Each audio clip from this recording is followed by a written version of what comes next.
Spa, located at 41 West Main Street in Northeast Pennsylvania, proudly supports Chautauqua Sunrise and its volunteers. More information at bellasalonanddayspa.net. Westfield Memorial Hospital provides high-quality health care to residents of Western New York, offering patients the most sophisticated medical advancements while keeping the ease and familiarity of a community hospital. Support for Chautauqua Sunrise has been provided by WRFA 107.9 FM, Jamestown's public radio station, streaming online 24/7 at WRFALP.com. Low power to the people. Funding is provided by a grant from New York State Senator Catherine M. Young, representing Western New York's 57th District with a local office in Olean. Chautauqua Sunrise is made possible by a grant from Fredonia Place, a continuing care retirement community providing dignity in a modern luxury environment. Meter's Restaurant, a family tradition for over 50 years in downtown Ripley, is a proud supporter of Chautauqua Sunrise. Meter's provides all-day dining, banquet services, and custom catering, specializing in pie.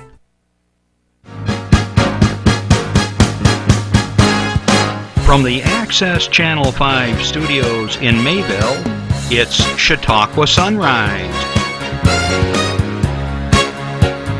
Chautauqua Sunrise is hosted by Doc Hamels and supported by the award-winning volunteers at Access Channel 5. Continuing the traditions of Senior Report, we are here to share local news, colorful interviews, and events of interest to everyone. Chautauqua Sunrise is broadcast live Saturday mornings each week, countywide, from 9 to 10 a.m. Join us by calling in live, emailing us, or checking out our social media. And now, from the Channel 5 studios, it's Chautauqua Sunrise. Hey everybody, Happy New Year! Wow, we're starting our 2018 season here at Chautauqua Sunrise, and welcome to the show. For those of you that are watching this, it's like 1 degree here in Mayville. I hope it's warmer wherever you are, by maybe 2 degrees. I think when I left Ripley this morning it was 2 degrees. It was 5 degrees down along Route 20, I think, over in Westfield, but wow, we're really getting socked with snow and the cold. But the good news is, this time next week will be like 40 degrees warmer. Think about that for a minute. That's pretty crazy. We were talking before the show that, was it like 2 or 3 years ago, if you want to feel better, 2 or 3 years ago we were 30 below zero. Remember that stretch? So we're like 29 degrees warmer than we were then. Okay, I hope you all had a good holiday and that you got through the New Year's celebrations just fine. I want to say good afternoon to our friends at WRFA 107.9, low power to the people in Jamestown. You'll be listening to us Tuesdays at 1 o'clock. And I also want to remind you that if you have a question for myself, a comment, or a question for my guest, or if you have an announcement that you want to share with us, rather than us reading it, you can call it in any old time, 753-5225, and we'll be happy to get that information out to you, to the rest of the world. And you might say, wait a minute, the rest of the world. This goes on YouTube. We're around the world. I have relatives that watch this over in Europe, people down in Mexico, wherever. Okay, so don't hesitate, because we want to get your information out to everybody. Okay, so what's going on? I want to first start out right off the bat. I got a picture of 2 guys here I want to show you. If you want to pop that up.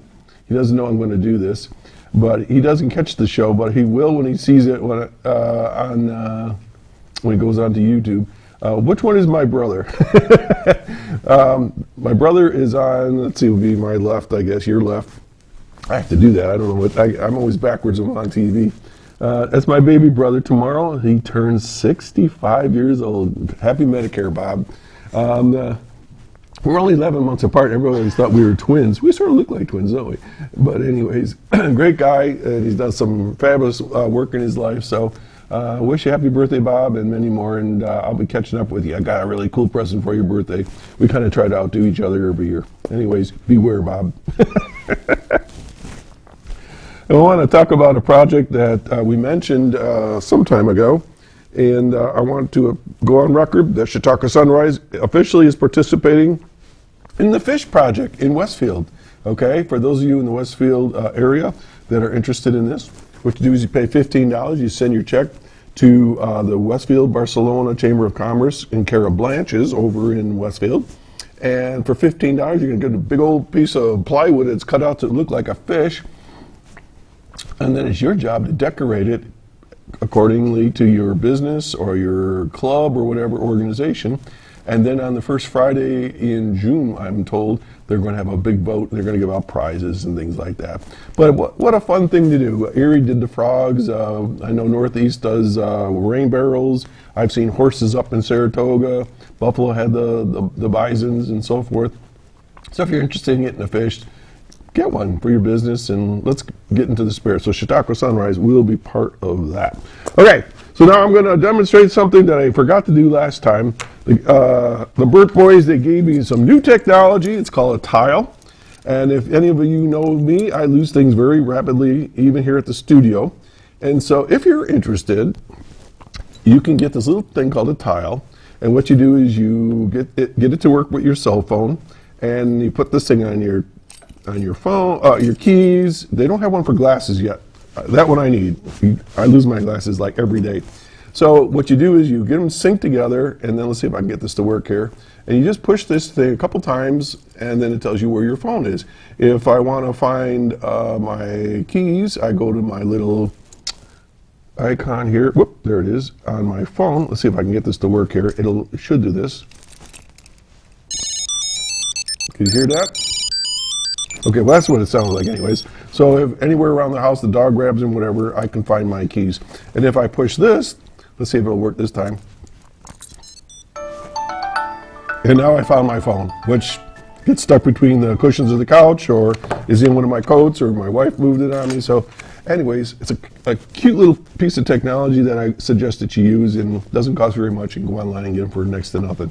Anyways, thanks for the Burt guys for getting me that, because now I can find my phone or my keys as long as I have one of them.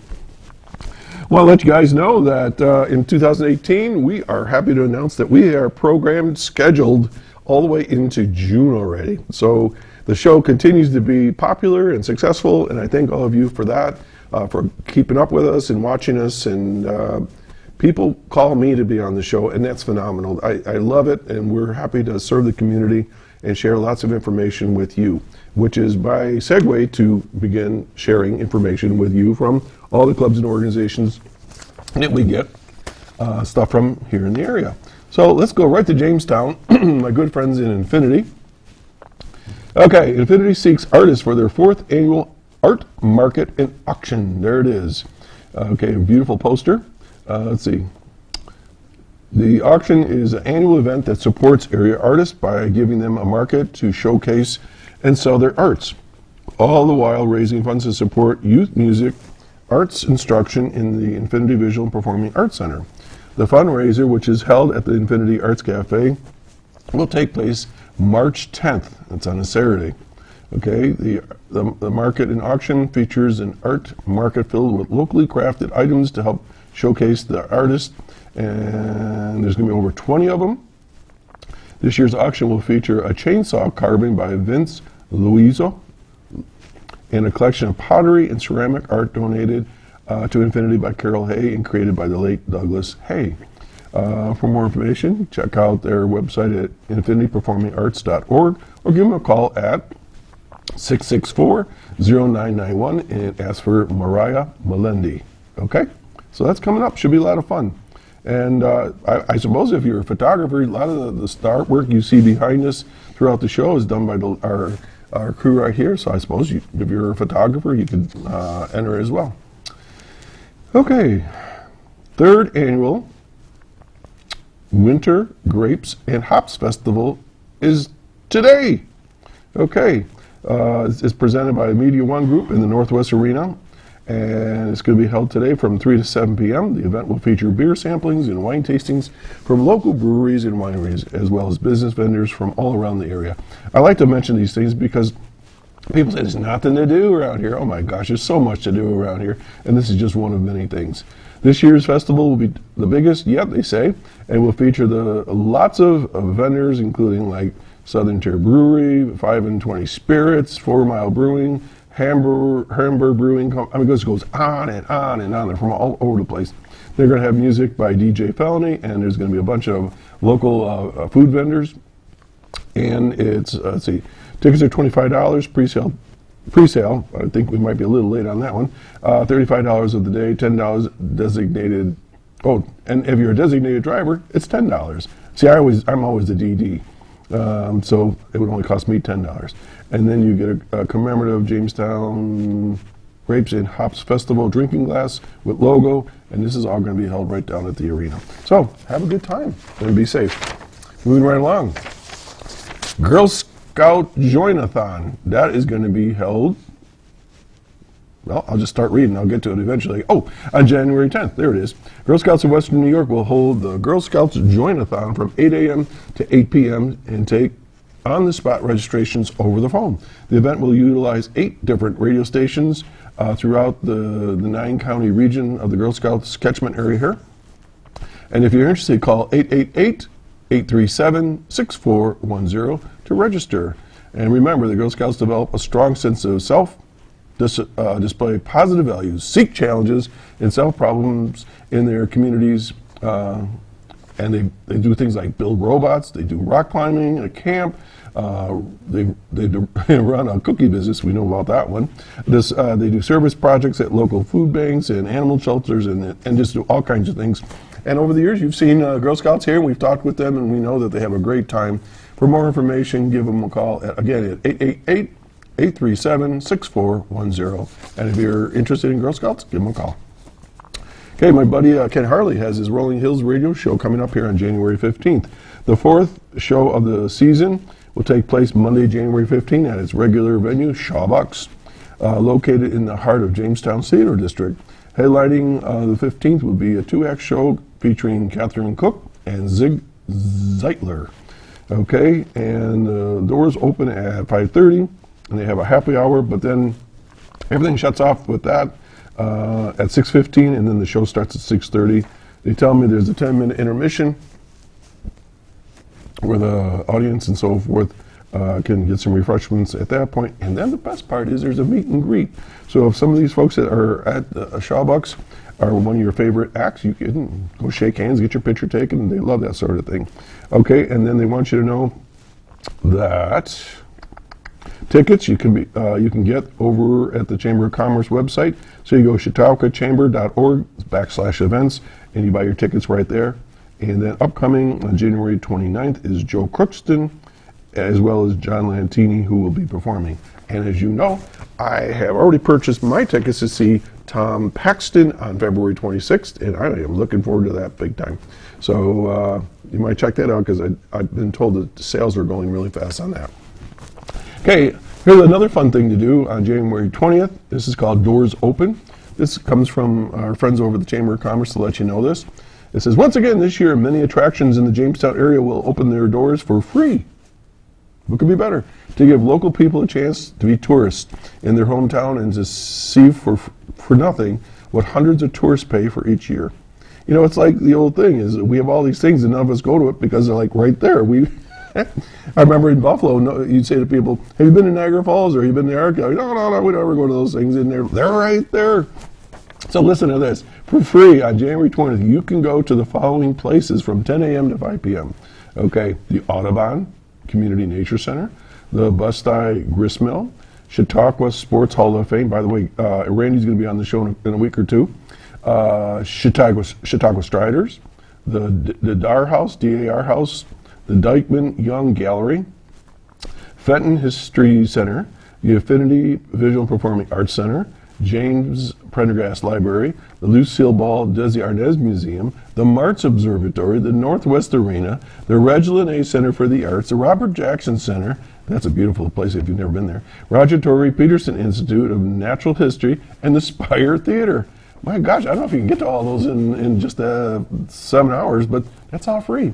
I know some of them are already free, but you can go there. I'm sure they're going to have some special things going on. There'll be opportunities to enter prize drawings at many of the locations, as well as special doors, open discounts, and gift shops.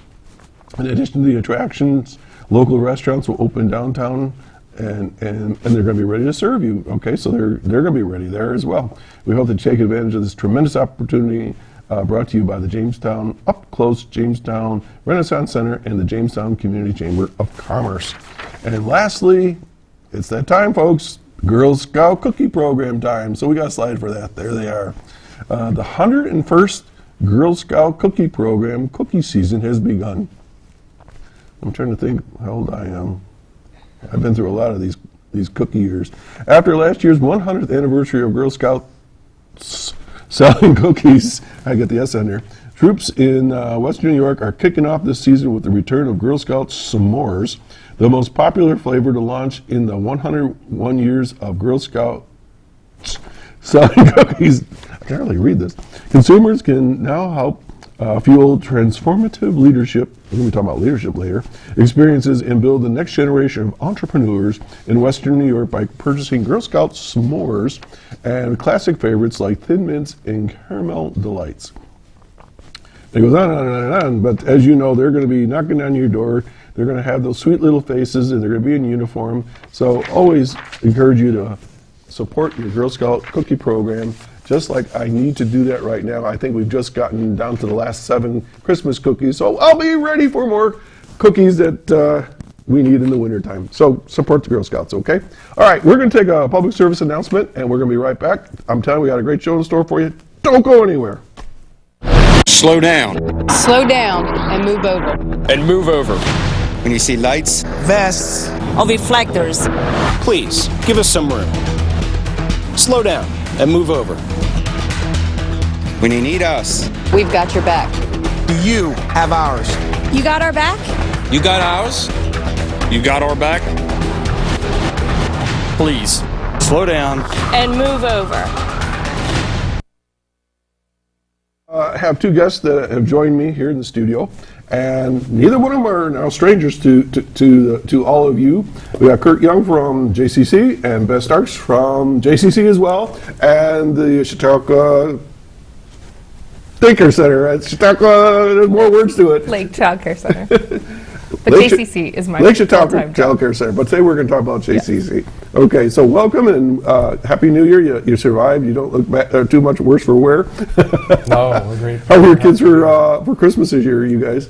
I know you Really fun. Really fun. That was great. We, our daughter, we have a 6-year-old daughter. She got really sick on the night before Christmas Eve and was up most of the night and everything. And then by Christmas morning, she was up at 4 o'clock. Christmas in the morning, miracle. And she was perfectly fine and everything was great.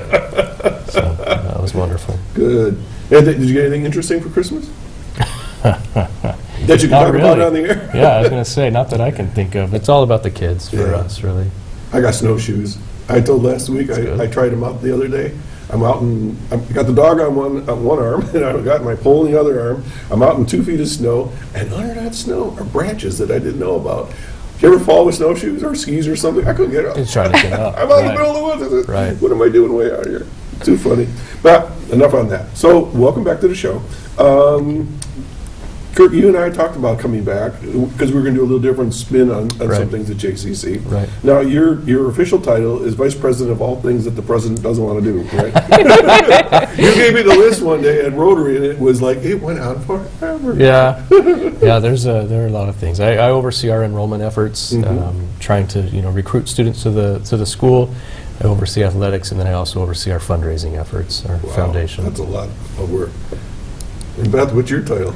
So I'm on the faculty. I'm the Early Childhood Education Coordinator. So I teach pre-service teachers. What does pre-service mean? Means that they're learning how to be teachers. Okay. And so they end up with an associate's degree, and then would go on to matriculate to Fredonia or somewhere else? So there's 5 different options actually, but 3 of them lead to going on to a 4-year and then being a public school teacher, either early childhood, or adolescent.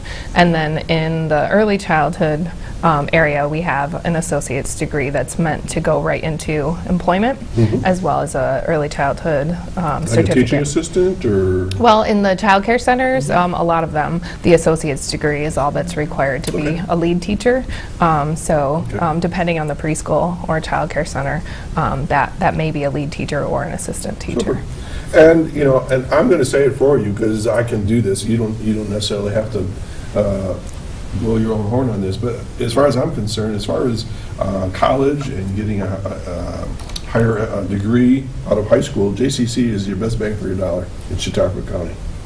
And then on to Fredonia for your next best bang for your dollar. I mean, if you want to go to Fredonia all 4 years, that's fine. But for me, JCC is a great thing. And there's one reason specifically, and you see, I'm doing all the work here, but for the specific reason that I always say is if you get into a system that's too large, kids get lost. Right. JCC is just the right size for kids that are local, that want to try college out. And I say try it because it's not for everybody, and you're not blowing a lot of money and a lot of angst getting settled into college. It's a great opportunity to try college out. How's that for a promo? That's great. I will take it for But sure. my oldest son is a graduate there. I taught as adjunct, I told you, for 3 seasons, and then I did work with the adult education side, continue ed, that's what it's called. It's been a while.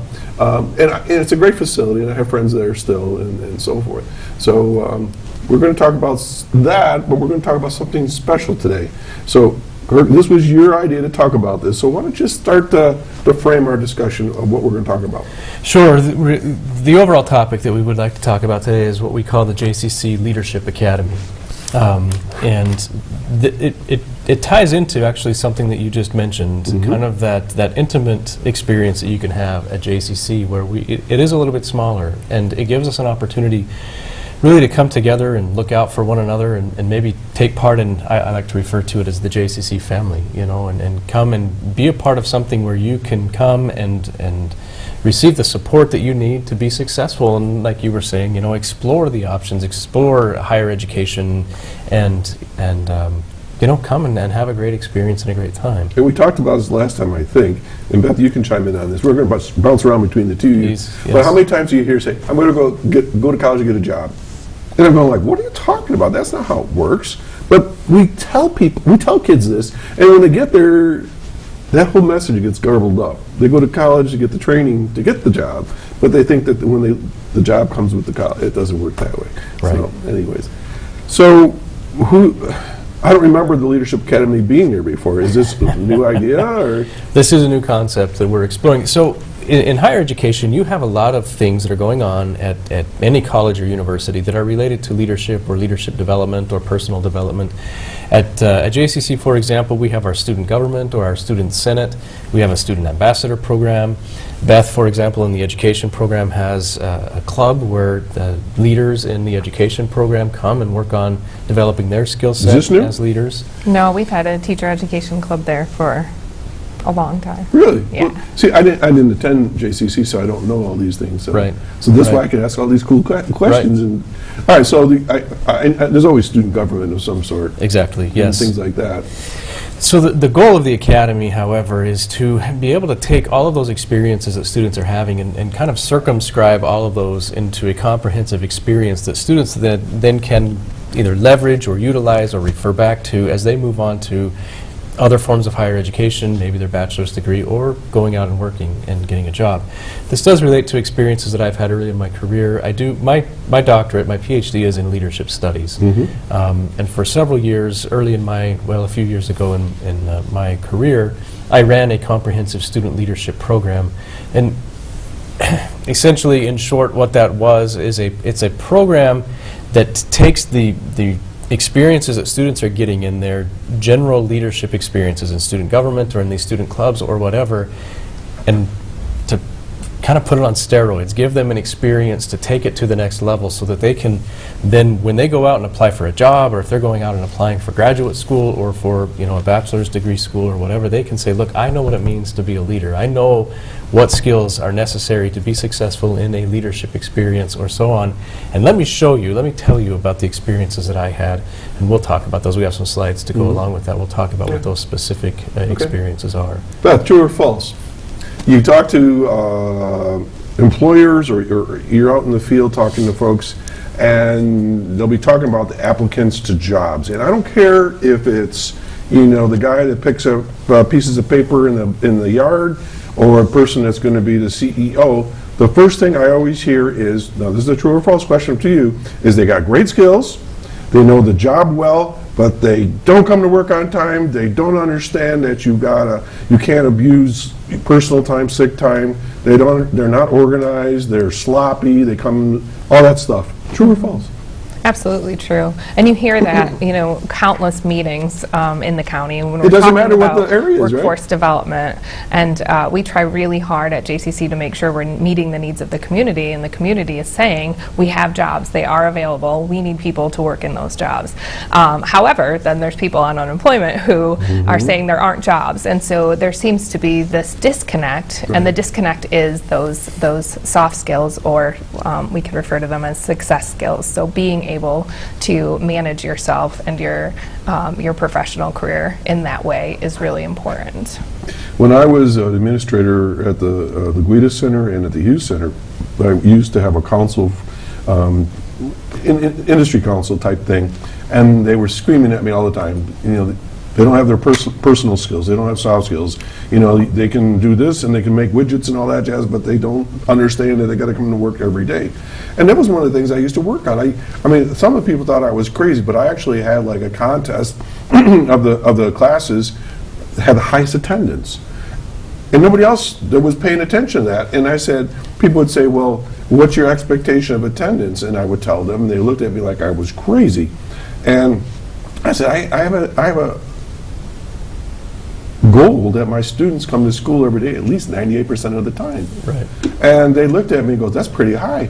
And I go, well, what would you say your goal would be? And they say, well, like 80, 85. I said, can you take a 15% cut in your staff not to show up for work every year?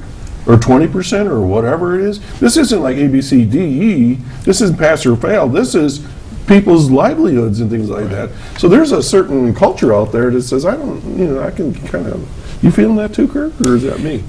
No, it's absolutely true. There was one experience that I had earlier in my career, and Beth told me I could tell one story. We've done this you're the presentation. boss. You got the VP. We've done this presentation a number. Exactly. Oh, all right. We've done this presentation in a number of venues, and there are a number of experiences that we've had that help to illustrate what we're trying to accomplish here. And in the time frame, she was saying, let's try and limit the number of stories. We that have 31 minutes and 13 seconds. Well, there was one experience that I had. I was serving for a period of time as an advisory board member for the business and marketing education instructors for the largest school district in Salt Lake City in Utah, where we moved from. And what they had done is, this is a large school district. They had a ton of different high schools, and they would bring together all of the business and marketing teachers, and then they would have them meet with us as an advisory board. And that advisory board I was representing higher education, but then they would have, bankers and business Right, and that leaders was like my council I was talking about, others. same idea. Perfect. Yeah. And so we would meet with them quite regularly, and the whole point of that was they wanted to make sure that what they were teaching in the classroom was relevant for the real world. Novel idea. Exactly. And so we'd get together. Well, one day we were on a little bit of a break. We were sitting around a large conference table, and a few people had gone off to the restroom or whatever. But there was a group of us still sitting around the table having an informal conversation, and the faculty members kind of started getting into this debate between each other about how much do we focus on the hard skills of business, the technical skills of business and marketing and so on in our classes versus how much do we focus on the soft skills. We call them soft skills, things like communication skills, time management, goal setting, conflict resolution, things like that. When they were debating back and forth about how much do we focus on this, and finally this guy at the meeting raised his hand, and this is on a break, it was an informal time, but he felt like what he had to say was so important, he got really formal about it, and he said, you guys, I need to tell you something. And I still remember he stood up at this table, and he said, I am the vice president of a regional bank. And he said, I oversee a number of different branches here in the Salt Lake City area. And he said, you need to know that we have made a conscious decision at our bank that we will no longer hire graduates from the finance programs at, and then he named the top 2 universities in the state. And he said, I'll tell you why. And he said, the reason why is that we have found that you hire these kids and they come out of these universities and they can talk the talk. You ask them any complex question, any technical question about finance or banking, and they nail it. They nail it every time. But then he said, and I still remember this, he said, however, you put them in a teller booth and you ask them to have a coherent conversation with the customer, and they can't do it. He said they fall all over themselves every single time.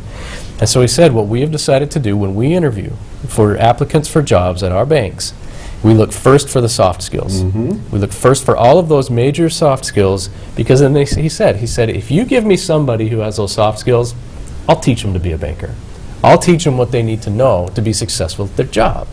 And I remember I almost jumped out of my seat, because in our leadership program, that was exactly what we focused on. We had things like mentoring. We had things like, professional mentoring, job shadowing, and other experiences that students had that we'll talk about here in a minute, that were focused just on developing those soft skills. Now, as Beth alluded to, we've formed an advisory committee at JCC of members of the community and others to help us make sure we are doing what we need to do. Well, Dr. Lillian Ney is one of the members of our advisory committee.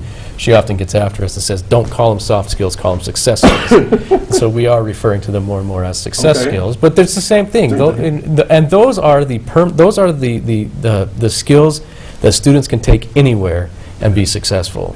And those are the skills. We often hear this in higher education. Many of the, especially in the technical programs, many of the things that students are studying in their freshman year will be irrelevant by the time they graduate, just because technology and everything evolves so fast. However, these success skills, they don't run out of style. You've got to have those things, like you said, time management, showing up on time, goal setting, and conflict resolution, and all of those things. So that is really the basis for our program. And so I brought that experience from my prior career experience here, and then in my role as a fundraising guy at JCC, as I was out visiting business and manufacturer, business, everybody over and over again, I kept hearing the same story.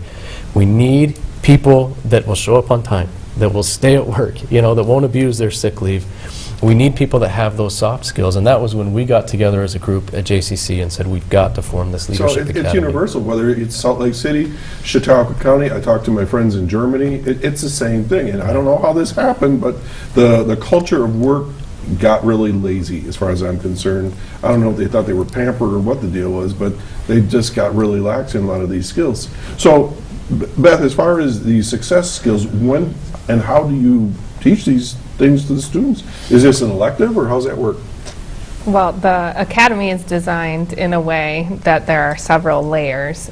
Do you want to pull that probably slide that now second and- slide. I've got one slide that had a quote on it that we don't really need to focus on. But All right, so which probably slide do we want? The second slide? Yeah. that Okay, shows the Jeff, second four slide, pillars please. of the Leadership Academy.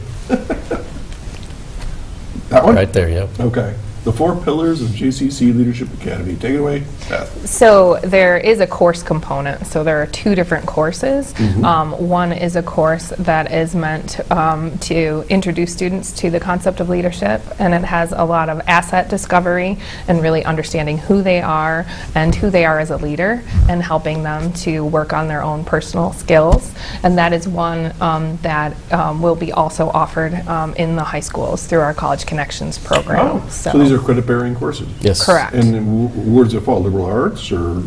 Actually, it falls under business. Okay. We just had a discussion about that, because leadership falls in so many areas. Right, that's what I was and curious. in every discipline, there is a need for leadership. So right now, there is a new leadership designation for those courses, and they are being housed in the business department at JCC. So then if you go on from that, with the 2 different courses that we'll offer. The second course is a little bit higher level and focuses more on theory of leadership and really understanding leadership. Now, on that slide, want to bring it back up, Jeff. So are these all in one course, or you take these 4 pillars and then advance them in the second course? How's that work? Go ahead. Really, there are 4 different components to the academy, and this is the vision is laid out that these would be things that students would accomplish in their 2 years at JCC. So point number 1 there, this comprehensive leadership course, that is a course that students would take their freshman year, their sophomore year, at some point they will take these leadership courses, and like Beth said, we have 2 of them. The goal would be that a student would take one or both of those courses. The point is, and as you can see there in parentheses, this helps to lay kind of a theoretical foundation for understanding get the nomenclature leadership. and everybody understands what you're saying. Yes, and that's important, but that's really conceptual. One of the key aspects of leadership development is it is also a practice. It's something that students need to apply, and then that's where these other 3 pillars of the academy. So lecture series, what goes on there? Well, the students would have an opportunity monthly to attend lectures from local, or sometimes we have speakers come in that are nationally known or internationally known. And so they would go to listen to a guest speaker and then have a chance to be able to discuss what they heard and think about it and think about how it applies to them. And then the mentoring program is where each student would be paired with a mentor in the community.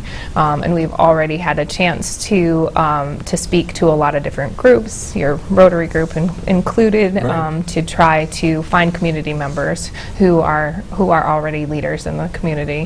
How many people are we talking here? How big is the program? Right now, we're getting ready to roll it out as a pilot program with a mentoring component.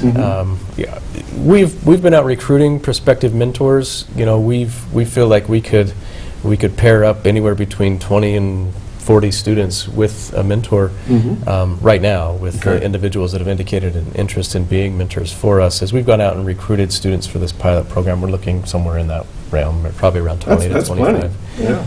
You can see by those last 3 components there on the slide, there's a heavy community engagement component. What we've gone out and done is spoken with leaders in the community for that lecture series.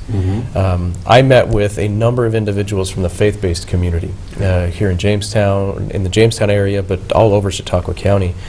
And then we've also reached out to the nonprofit community and others, but individuals who are leaders in real life.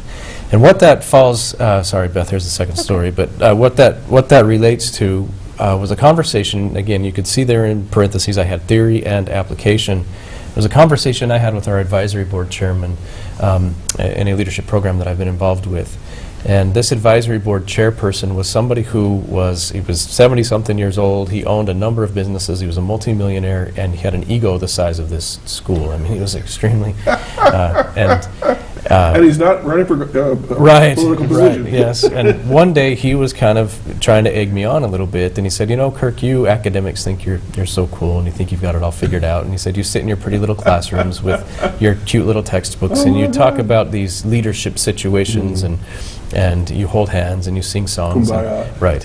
But then he said, you bring your students to one of my businesses and have them hang out with me for one day, and they'll see what leadership is really like. There you go. And he was trying to get me a little bit, but he had a really good point. It is something you have to do in order to really get a grasp of and understand. And that was why you can see on there we have a combination of theory and practice. And so we want, for that lecture series, we want people who are doing it. People who are leaders, and they're community people, as Beth said, who will come in and speak to our students on a monthly basis and talk to them about what it's like to be leaders in the real world. And in the mentoring program, we are engaging leaders from the community. Again, we've spoken at Rotary clubs, we've spoken at other organizations to recruit people. We're working with our alumni at JCC to get them engaged. And then the leadership, civic engagement leadership project, which we could talk about here in a minute, is another way of engaging our students with the community. The whole goal is teach these students what it means to be a leader, help them see the importance of these soft skills in these courses, but then give them an opportunity to go out and apply those, and to apply those by addressing issues and challenges that the community currently faces. Real life experience. Exactly, and get those students engaged in our communities right now, and give them an opportunity to hopefully invest their heart into some of the challenges that our community is facing, and perhaps many of these students will go on and pursue further education outside of Jamestown or Chautauqua County, but then they will have also had those really transformative experiences working on our poverty initiatives or on the opioid initiatives that we have going on, and then they may say, you know what, I want to go back. I want to go back and make a difference in my community. We see this as kind of a community leadership succession plan as well. It's something where we can work to cultivate, generate, and work on developing the next generation So of what leaders. you're doing is you're really recruiting for your wife's program. Right, for Chautauqua Leadership Network. Right, which Beth is also very involved with as well. I'm a member of that. I had a conversation with a young lady about a week ago. She's wrapping things up in her course of study, not in New York State, and I believe she's going into psychology. And whatever possessed me to ask her, I said, "Well, in your last year, are you going to do a practicum?" And she looked at me like, "What are you talking about?" And I thought, "What? You're taking all this college stuff, and you're not going to go like sit in a clinic or a hospital or somebody's office?" And I thought, wow, that's really a shame that you aren't actually going to go out and practice in education. Good Lord. I think from our freshman or sophomore year, we were right in somewhere every year doing something. And I can't imagine being a teacher or any position unless you've had some experience. I mean, think about your first day of work if you haven't actually stepped inside the place that you've been studying for. So this is great stuff. Our And education applied program. learning, it is something we figured out in education. We start from freshman year and we have hundreds of hours before you even have student teaching.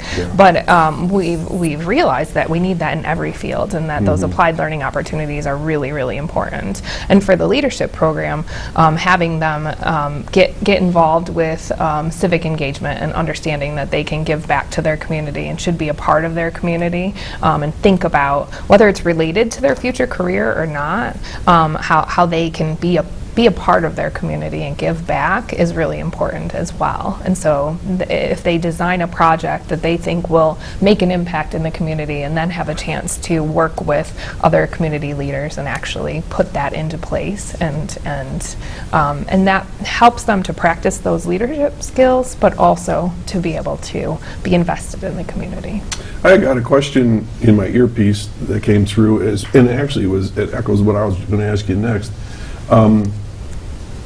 For those that are listening, for those that are watching right now, are you looking for mentors? Absolutely, yes. Okay, so in any particular field?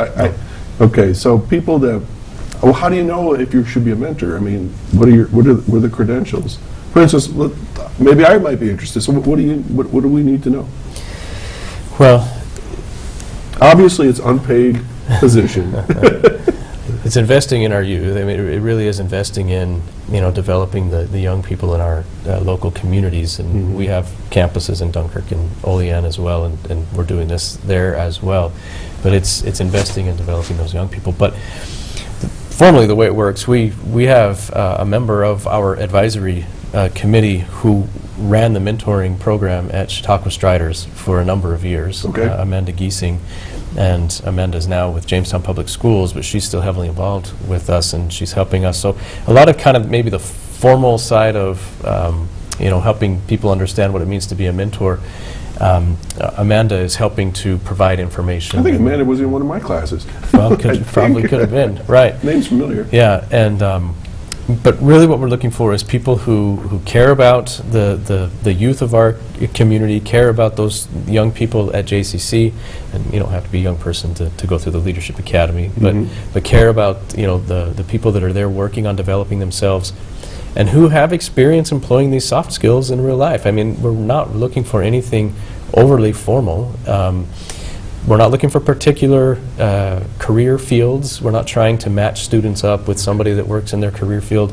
What we feel like is these soft skills, these success skills, they're transferable again, right? So they transcend. Absolutely. They're transcendent. They transcend different careers or whatever. And so just people that really want to come in and help our young and developing leaders at JCC be successful in what they're doing. So if someone's listening right now, one way or another, either watching or listening, how do they get a hold of you? You could email me, you could email Beth, you could contact the college, and 338-1000 is the number to JCC. You could ask for either one of us. 338-1000? Okay. And just let us know you're interested. Our email addresses, and I'm always hesitant to give these out because they're so long, but it's just our first and last name. So Kirk Young, would yours be, is it Beth or Elizabeth? Yeah, so Elizabeth Starks at, it's mail, M-A-I-L, .suny, S-U-N-Y, so the State University of New York, sunyjcc.edu. So it's Kirk Young at mail.sunyjcc. Or 338-1000. There you go. Much easier. Okay. So now, is there anything on the website at JCC that they can find you there? We're in the process of developing that. Okay. So right now, no. But within the next probably month or two, we'll have something. Beth can talk about the leadership club that we've just organized Okay. at the college to help us really kind of make this all happen. And as we work through that, we will be putting all of that information up on the website. But the club may be something that would be. Okay. Yeah, let's hear about it. absolutely. So we decided as we were beginning to form the academy and wanted to get started that a good way to start the academy would be to see if there was interest in a leadership club. We've done presentations to a few groups of students, but right before break we did a presentation to our student senate, and the interest was remarkable. I thought that we'd have a few maybe interested, and all of them had so many questions and were really interested in the mentoring piece and had a lot of questions about that. I had one student really interested in civic engagement and said that he would love his fellow students to take part along with him in recognizing that we need to give back to our community. A lot of them attend some of our speakers already, and so they were excited to have speakers who were particularly dedicated to the leadership topics. So we'll have our first club meeting planned the first Wednesday that we come back for this semester, and hopefully we'll be able to make some adjustments with their feedback and to be able to move all of this forward so that the full academy can begin in the fall. Okay, let's take a breath. Folks, you're watching Chautauqua Sunrise. I'm Doc Hamels, and my guests today are Kirk Young and Beth Starks from Jamestown Community College, and we're talking about the Leadership Academy that's growing and is going to be bursting at the seams here pretty quick. One of the questions that comes to mind right now, and I don't know if this is a theoretical or a philosophical question, but where does this civic engagement thing come from? It's a thing. It's something that's sometimes it's part of our DNA and sometimes it's not. Groups like Rotary, Lions Club, the Masons. I mean, there's service organizations that give back to their community. Boy Scouts, Girl Scouts. There's a number of them. But where does this come from a theoretical or philosophical base, Kirk? I mean, is this something you created, or is this something that you were born that way, or where does it come from? I mean, you don't hear a lot about that at times. Right, and for us there at JCC, where this came from, really were conversations. I love the way that one of our faculty members, John O'Brien, put it. He said, this is an opportunity for us to live up to our middle name. It's community, Jamestown Community College. And it's an opportunity for us to be engaged and to pay back or give back to the community for everything that the community is investing in the college. And the community pays for the college, and so this is an opportunity for us to give back. There are so many amazing things that happen at JCC. We have so many highly educated professionals that are working there and that are sharing so much wonderful information and are investing that in their students and in their classrooms. But this is an opportunity for us as a community college to fulfill our responsibility to then give back to the community and work to lead and hopefully make a difference within the community. I think over the years, organizations, institutions kind of become insular. Yeah. They forget their purpose, and so it sounds like you got it. Sounds like you got it back. The original intent of doing just that. Listening to all this is reminiscent of the work that I did at BOCES, where we were trying so hard to make those connections. You talked about the disconnect, Beth, about where you got your industry or your agencies or your companies, whatever, and there we're trying to prepare these students at the high school level to go into the work world, and we weren't talking.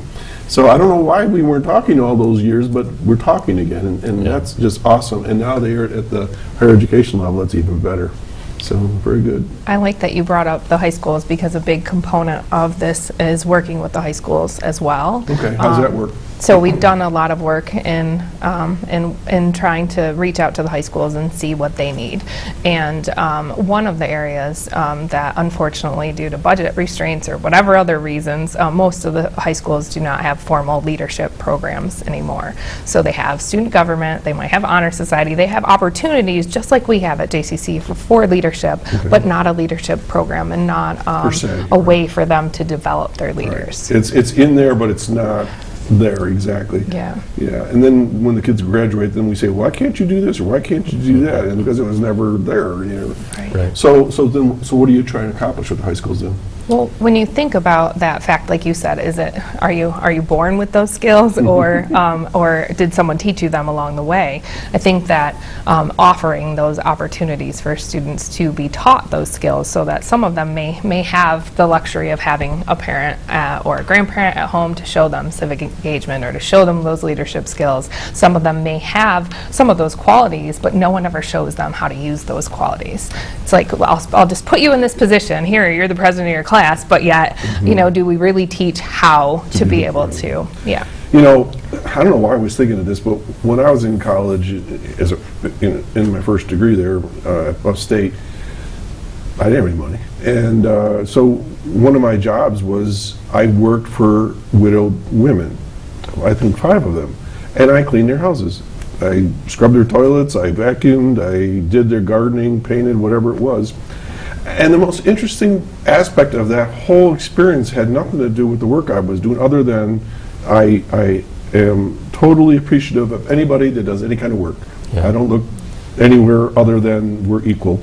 But the thing that was so amazing to me was that we would sit down from time to time when I was helping out and working there, and they would talk to me about their lives and share experiences. And to me, that was almost as important of an education for me to look at the world through their eyes and how they struggled or whatever they did. And that continues now with when I'm out playing music at the senior citizens homes and things like that, in agencies, just to sit and talk with them. It's just incredible. That goes back to that whole mentoring thing that you talked about. Is we have these young people over here, we have these people with vast stores of knowledge and experiences, and why aren't we bringing them together to get that oral tradition out there? So it's very cool.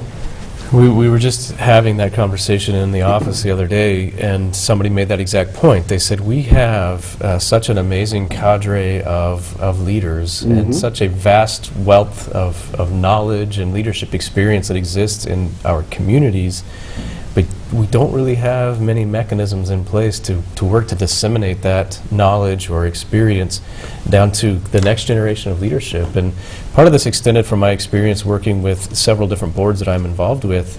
And I'd sit down and talk with some of the people that, you know, the Dr. Nays and the others of our communities who say, you go to many of these board meetings and you look at the average age of our board members that are running the institutions of our communities, they're not going to be around a whole lot longer. Right. Who's taking their place? Right. And so this, again, it goes back to that community leadership succession plan.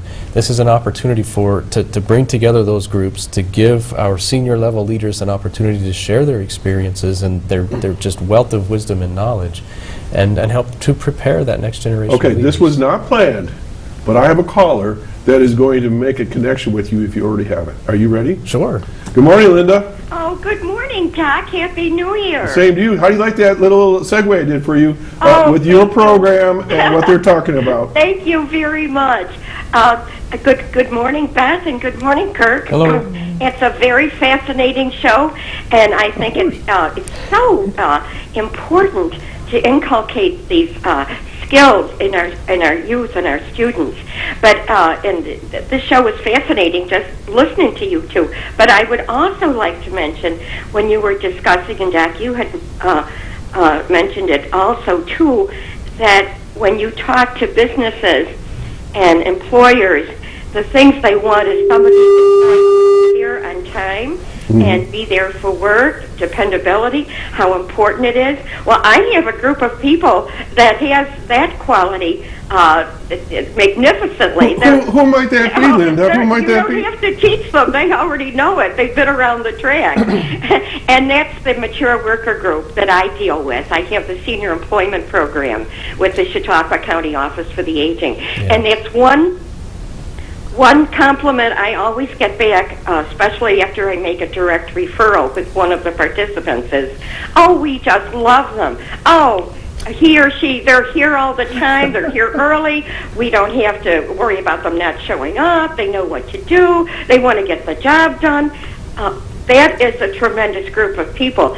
And this is a very significant element in our working community. Linda, I'll get there. Do you have folks that would be mentors, perhaps? Yes, I do. I do have people that would be mentors. Okay. And if Kirk wanted to get a hold of you, how should he get a hold of you? Well, through the Chautauqua County Office for the Aging. Thank you, Doc. He's my job developer. I'm the matchmaker. You wouldn't believe how many people I've got hired for her. But I think there's a natural connection there, right? Yes, Yeah, there is. absolutely. In fact, when I appeared on the show some time ago, I got a call from one of the businesses with a job order after being on the show. The number at the Chautauqua County Office for the Aging, the main number. It's going to pop up here magically. I know it's going to. Go ahead. 753-4471. Okay. And that will give you the main office, and then they will refer you on to me. Okay, and she's got a great office. It's just across the street from here. And, it's a window. It's got an office with a great view. So what else is going on, Lynn? Anything else new? Oh, I'm really tired of this polar weather. We just got started. Yeah, I've been looking for polar bears, but I don't see any. I think they're hibernating. Unbelievable, huh? Oh, yeah. Okay. I wanted to mention how much I enjoyed your show last week on New Year's Eve. That was great. With all our resolutions in that? I really enjoyed that. That fun. went by so quickly. That's a great idea to do that on the show. Thank you. Well, there's a reason. I try not to pull anybody the day before New Year's to come on the show. But we're making an annual tradition. We get all the crew here, and I interview everybody, and I come up with like 9 questions to prognosticate what's going to happen in the future, and then resolutions, and then Chris tabulates it at the end of the year, and I give away special awards. That's great. Okay, well, we're running out of time, so we'll talk to you soon, okay? All right, thank you. Have a great weekend and a great week. Thanks, Lynn. Thanks, Linda. But there might be something you might want to Absolutely. look into. Absolutely. We will be connecting for sure. Great people, and they have a Facebook page as well now. You can check that out for the Aging in Chautauqua County. Okay, so do we want to look any more at those slides, or that we got? Maybe the last slide that we had. All right, last slide, Beth Jeff. started talking about that, and There it is. so the things that we're doing to work with the high schools. We don't have much time to get into this. The points that we would make. Beth and I have personally and together and on our own visited a number of high schools in the 2 counties that we serve, and talked with them about opportunities for their students to get involved with the college and to get involved with leadership development. And as Beth mentioned, this College Connections course, a leadership course that will be offered in the high schools, and we're currently working on that. We have one course right now that is running in Cattaraugus Little Valley High School. Now what they're doing there is they're taking all of their senior level student leaders, so they're all their seniors that are student leaders in the school, and they study our curriculum. They made this a year-long course, and so they study the curriculum that we've provided them, so they get all that theoretical stuff. But then some of the things that she is doing to give them the applied experience in leadership development is that these seniors go down to the middle school every week, and they mentor the student leaders in the middle school. You're growing mentors. Exactly, and they're giving them, they do the workshops and the leadership development exercises with them, and then these seniors have also adopted, and I use air quotes, but they have adopted special needs students at the elementary school, and they on a monthly or even weekly basis go and take those young people to activities either at the school, basketball, football games, or events and activities within the community. And so it's a wonderful way to kind of get this attitude of leadership development permeating our schools, our communities, and so forth. We also had on that slide, we're looking to hold a leadership conference where the high school students will come and attend a conference there at JCC, and then hopefully at one point we'll get to a summer leadership retreat where these students can come during the summer and learn about leadership. Very good. Okay, we got about 48 seconds left. So Beth, I'll give you an opportunity to say whatever you want to say at this point. I think one of the most exciting things about this Leadership Academy is no matter where we go to present and who we talk to, we get a response like the response that Linda just had. So the schools are so excited, so much so that they're calling to try to get this College Connections class offered in their schools. And this will be a credit-bearing course for students, that college credit? Absolutely. Okay, great. And then, we speak at Rotary. We have an upcoming session for the Jamestown Young Professionals Group, and everywhere that we go on campus, our faculty in each of their programs are really excited about it. And then in the community, So I just see that there's such a need for this that it is definitely interesting to everyone we talk to. Beth left you 10 seconds. Anything Sorry. you want to say? No, really, no. I mean, That's why you brought her. said it all, and she put it very, very well. Okay, folks, well, I want to thank you for joining me today. And if they want more information, 338-1000. How's that? Wonderful. And just ask for one of you guys. Okay, guys, that's a wrap for today. We're going to see you all next week right here at Chautauqua Sunrise and Access 5. Again, my guests today have been Kirk Young, Vice President over JCC, Beth Starks, faculty member, and they've been talking about the Leadership Academy, and I think it's really awesome. And so stay tuned, and maybe we'll hear more about this down the road. Have a nice weekend. Stay warm. It's going to be warmer, so hang in there. Just a couple more cold days. Bye now.